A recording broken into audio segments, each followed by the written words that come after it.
Assalamualaikum warahmatullahi wabarakatuh. Selamat datang di channel saya Tukang Servis Desa. Hari ini saya kedatangan HP Realme C21 ya, yang dimana ini retak di bagian atas dan LCD-nya parah ya. Langsung saja saya bongkar HP-nya, lepas SIM tray, kemudian lanjut buka backdoor-nya ya. Namun ini harus saya konfirmasi terlebih dahulu ke usernya karena ini retaknya di bagian kamera depan ya. Takutnya kamera depannya bermasalah ya. Misalkan blur atau yang lainnya, karena pecahan beling-belingnya ini ada di banyak tertumpuk di kamera depan ya. Takutnya membuat goresan atau yang lainnya di kamera depan, malah tambah ini ya, tambah ngeblur ya. Oke, di sini sudah terbuka untuk backdoornya dan terlihat ini untuk bagian tombolnya sudah patah ya, tombol powernya, dan bagian tombol volume juga ada bagian yang retak juga ya. Nah, ini untuk bagian backdoornya ini ada bagian yang rapuh ya, jadi ada patah. Oke, di sini saya kasih lem dulu agar untuk tombol-tombolnya tidak berjatuhan ke sana kemari ya. Nanti yang asalnya pengen pekerjaan cepat malah jadi tambah lama ya. Oke, alhamdulillah setelah dikasih lem, sambil menunggu lemnya kering. Dan di sini usernya membawa LCD sendiri ya. Jadi untuk HP ini hanya pemasangan saja ya. Dan untuk bagian tombol ini juga karetnya sudah habis ya, untuk karet tombolnya. Jadi nanti mungkin saya tambah ganjal saja ya. Dan di sini untuk ganjal sementara saya gunakan kemungkinan isolasi bolak-balik ya. Jadi itu nggak dipakai untuk seterusnya ya, sampai kekuatannya nanti melemah. Kemungkinan nanti dikonfirmasi juga untuk usernya agar mengganti tombol juga ya. Dan ini dia LCD barunya yang sudah dipesan sama usernya. Di sini untuk mengganti LCD Realme C21 ini harus dibuka untuk mesin atas dan bawahnya ya, karena itu fleksibelnya itu terhubung jadi satu ya, 3 fleksibel jadi satu. Oke, di sini saya akan coba tes dulu untuk LCD baru, karena LCD baru ini wajib dicoba ya, agar apabila terjadi kerusakan dan hal-hal lain ini bisa dikonfirmasi ke pengembalian ya. Oke, di sini saya coba dulu untuk LCD barunya. Alhamdulillah hidup ya untuk LCD barunya. Kita akan tunggu sampai ke tampilan menu. Mudah-mudahan LCD barunya berjalan dengan lancar ya, tidak ghost screen atau yang lainnya. Alhamdulillah sudah tampil ke menu ke tampilan kedua ya. Tinggal menunggu ke menu utama. Mudah-mudahan sampai ke menu utama ya. Oke, tunggu beberapa saat. Ini kayaknya HP-nya agak lambat ya responnya. Mudah-mudahan hanya HP-nya saja ya, bukan LCD-nya ya. Alhamdulillah sudah tampil, dan di sini pakai pola. Saya coba dulu untuk tes sentuhnya. Kayaknya agak lambat ya untuk sentuhnya. Kayaknya ini sentuhnya di ini ya. Bukan karena LCD-nya ya. Ini kayaknya HP-nya ya. Ini dicoba-coba. Ini kayaknya masih responsif ya untuk LCD-nya, masih lancar. Kayaknya memang dari HP-nya ya, dari mesinnya. Kayaknya entah penuh memori atau yang lainnya ya. Oke, sini untuk LCD ternyata aman ya. Setelah dicoba dan diperhatikan, ternyata LCD barunya aman, tidak ada masalah. Kayaknya bukan dari LCD-nya ya. Oke, setelah pengetesan LCD, alhamdulillah aman. Di sini saya kembalikan dulu untuk LCD barunya, dan di sini lanjut melepas untuk bagian baterai dan tutup mesin bawah ya. Ini untuk bagian baterai ini bisa ditarik pelan-pelan ya, atau kalau ada menggunakan cairan pelemah lem bisa digunakan pakai cairan ya. Jadi ini tarik pelan-pelan, jangan terlalu kuat, karena apabila terlalu kuat nanti malah bikin baterainya tambah melengkung ya. Oke, ini dia sudah terlepas baterainya, dan untuk plastik yang bening itu nanti diangkat separuh saja ya, atau sebagian saja agar tidak tidak mengganggu saat pemasangan LCD ya. Oke, lanjut lepas tutup mesin bawah dan lepas tutupnya ya. Nah, di sini fleksibelnya ini menyatu ya, jadi satu, sehingga LCD ini fleksibelnya itu ada 3 ya. Jadi harus dibuka semua, karena ini menyatu, tidak dipasang, tidak terpakai. Apabila tidak terpasang ya, tidak terpakai fleksibel bawahnya, maka tidak bisa ngecas ya. Dan di sini untuk LCD yang lama ini pecah di bagian tepat di kamera ya, arah kamera itu, dan itu ada pecahan yang hilang ya.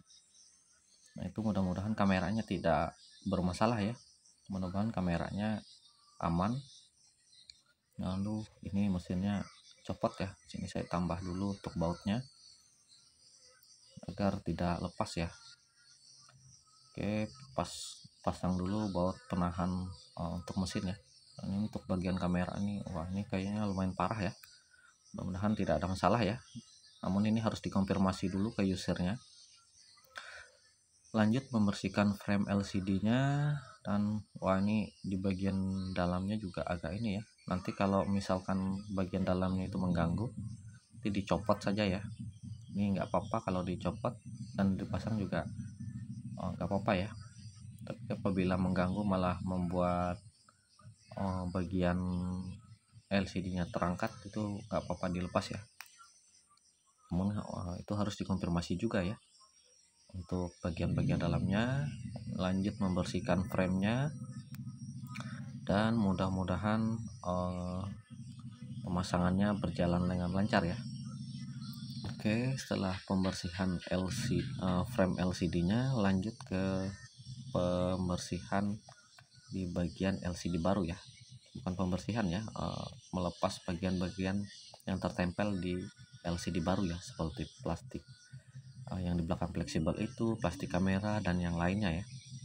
Karena itu apabila terpasang nanti bisa bikin agak tebalan ya LCD-nya.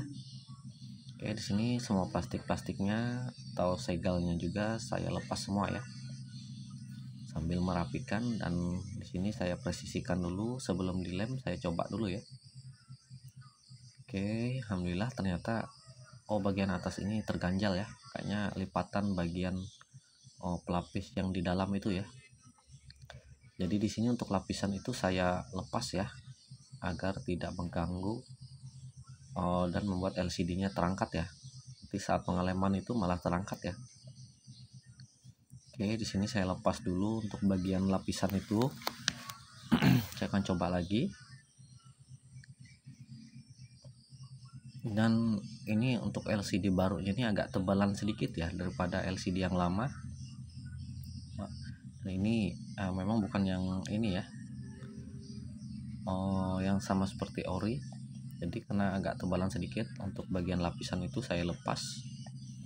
Kemudian apabila sudah dirasa pas, lanjut ke pengeleman ya. Oke, di sini saya lem dulu untuk bagian framenya,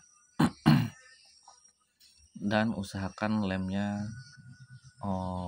rata dan rapi ya, jangan terlalu banyak dan jangan terlalu sedikit. Takutnya apabila terlalu banyak nanti malah ini ya, LCD-nya bisa terangkat. Oke, untuk bagian atas ini ada sensor, hati-hati juga jangan terlalu banyak menutup ke bagian sensor ya, takutnya sensornya ketutup. Apabila sudah dilem, lanjut ke pasang LCD-nya ya, dan usahakan tekan pelan-pelan ya, jangan terlalu kuat. Apabila terlalu kuat nanti malah merusak LCD barunya ya.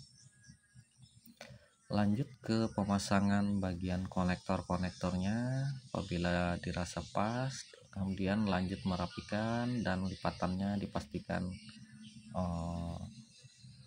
tidak mengganggu ya, tidak membuat ganjalan. Oke, kemudian lanjut merapikan plastik bening yang di belakang baterai itu sambil ini ya, dipijat-pijat ya plastiknya agar rapi ya. Kemudian lanjut pasang baterai. Dan untuk bagian kamera, nah di sini kamera ini saya agak ragu ya, karena di bagian kamera ini banyak sekali pecahan beling kaca-kaca itu ya, sehingga wah ini banyak sekali ya pecahannya. Mudah-mudahan nggak menggores ke bagian lensa kameranya ya, takutnya malah lensanya itu rusak ya. Nanti karena ini pakai sandi ya, jadi nanti menunggu usernya biar dicek sama usernya sendiri ya, namun kita wajib mengkonfirmasi agar tidak terjadi kesalahan ya. Oke, lanjut ke pemasangan tutup mesin bawah, dan jangan lupa juga sambil dicek yang lainnya kayak kabel antena dan fleksibel lain ya, takutnya ada yang terlepas atau longgar. Dipastikan semua sudah dicek ya. Oke, lanjut pemasangan baut-bautnya. Dan di sini alhamdulillah sudah hampir mencapai penyelesaian ya. Nah, ini tinggal merapikan dan sambil menunggu lemnya kering. Apabila kita bisa menggunakan karet atau isolasi ya untuk menahan bagian LCD itu agar tidak terangkat. Dan di sini untuk bagian fingerprint juga jangan lupa dilepas, dan baut penahan tadi juga dilepas ya. Kemudian lanjut pasang tutup mesin bagian atas, dan sambil dipastikan juga untuk bagian fleksibel dan kabel-kabel antena dan yang lainnya ya, karena ini membuka bagian atas dan bawahnya, jadi harus dipastikan semua. Oke, alhamdulillah sudah terpasang bautnya, dan untuk baut-bautnya juga insya Allah mudah-mudahan tidak kurang ya. Dan sini untuk bautnya pas ya, tidak ada yang kurang, jadi tinggal lanjut ke merapikannya ya. Oke, untuk bagian tombol ini kan tombolnya ini karetnya sudah habis, dan disitu nanti juga harus dikasih tahu juga ya ke usernya, karena bagian tombol ini juga banyak yang habis ya, karet yang di tombol luarnya itu ya, bukan tombol di dalam. Jadi itu nanti dikonfirmasi juga. Lanjut ke pemasangan backdoornya ya, tekan pelan-pelan, namun jangan di LCD-nya ya, menekannya cukup di bagian sisi-sisinya saja agar tidak ganggu LCD dan merusak LCD-nya ya. Dan ini alhamdulillah sudah terpasang semua, mudah-mudahan aman ya, dan mudah-mudahan awet. Lanjut pasang SIM tray, dan HP-nya siap dikonfirmasi ke usernya ya. Dan ini nanti tinggal ditunggu pengetesan menghidupkan ya, sambil menunggu lemnya kering. Sini karena LCD-nya cukup presisi, jadi di sini saya tidak tambah perekat ya, dan pastikan tidak ada cahaya yang keluar, tidak ada bagian-bagian yang kosong ya di bagian LCD, bagian pengeleman LCD-nya ya. Oke, sambil merapikan dan membersihkan sisa-sisa lemnya, dan ini alhamdulillah sudah selesai untuk pemasangan LCD. Kita coba tes dulu sambil menghidupkan. Oke, sudah muncul tampilan petirnya ya, dan di sini baterai terisi 98%. Ini insya Allah hidup ya. Kita coba hidupkan, dan sudah muncul tampilan pertama. Tunggu sampai ke tampilan depan ya. Oke, di sini alhamdulillah sudah tampil. Ini kayaknya memang HP-nya agak berat ya, jadi responnya agak lambat. Kayaknya dari mesinnya ini agak berat ya. Dan sambil menunggu ketampilan depan, ini sudah mulai tampil ya. Alhamdulillah sudah tampil ke tampilan depan, dan ini alhamdulillah sudah down ya. Terima kasih yang sudah menyaksikan. Mungkin saya akhiri. Assalamualaikum warahmatullahi wabarakatuh.